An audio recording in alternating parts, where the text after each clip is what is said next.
The lost paradise had of course not been one of bloodless harmony, but of self-regulating abundance and predation, before the devastating advantage of machines fell into the hands of a single species.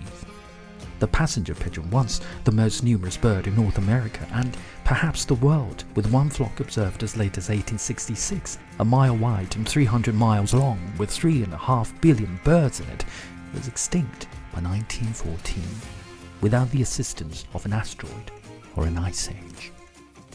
In the Yellowstone National Park, the reintroduction of wolves had rebalanced the entire ecosystem, breaking up large herds of grazing animals, keeping elk away from the favored pastures, leading to the regeneration of aspens and cottonwoods and to an increasing number of eagles and ravens which were able to feed on the carcasses of wolf kills, and so on.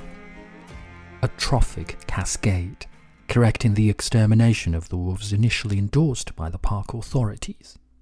Wilderness enthusiasts argue for the reintroduction of wolves and lynx in Scotland, but they ran up against the opposition of livestock farmers and sporting estates. Instead, 100,000 deer had to be culled each year to prevent them from overgrazing and impeding forest regeneration.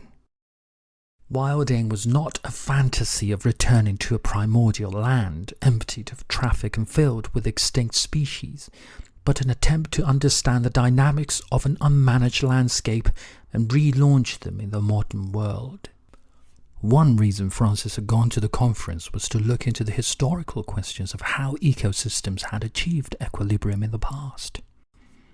Had Britain been an almost uninterrupted woodland before the dominance of human influence, the need for field building materials and agricultural land, or had megafauna prevented the emergence of unbroken forest by knocking over and trampling trees together with smaller animals that inhibited tree growth by damaging bark and feeding on saplings? Fascinated as he was by the rival visions of Asian wilderness presented at the conference, Francis soon found that he was even more fascinated by Olivia. On the second day, they drifted away from the discussion group dedicated to portraying the life and environmental impact of the giant sloth before its extermination by Native Americans, or murderous newcomers from the giant sloth's point of view, and started discussing their feelings for each other instead. Catching up the next day, Francis was relieved to hear that the conference had come out in favour of the kind of landscape that was emerging at Haworth. Francis's thoughts were interrupted by a series of short, multiplying caws. He turned around just in time to see dozens of rooks launch themselves from the shaking branches of a tree. They made him think of the drops of ink flying from his fountain pen as it twisted through the air in his finals. The whole episode seemed to take place in slow motion, at just about the speed of these flapping and circling rooks in the distance, induced by the spellbound terror that his pen might land on its nib in the middle of his life's most important exams.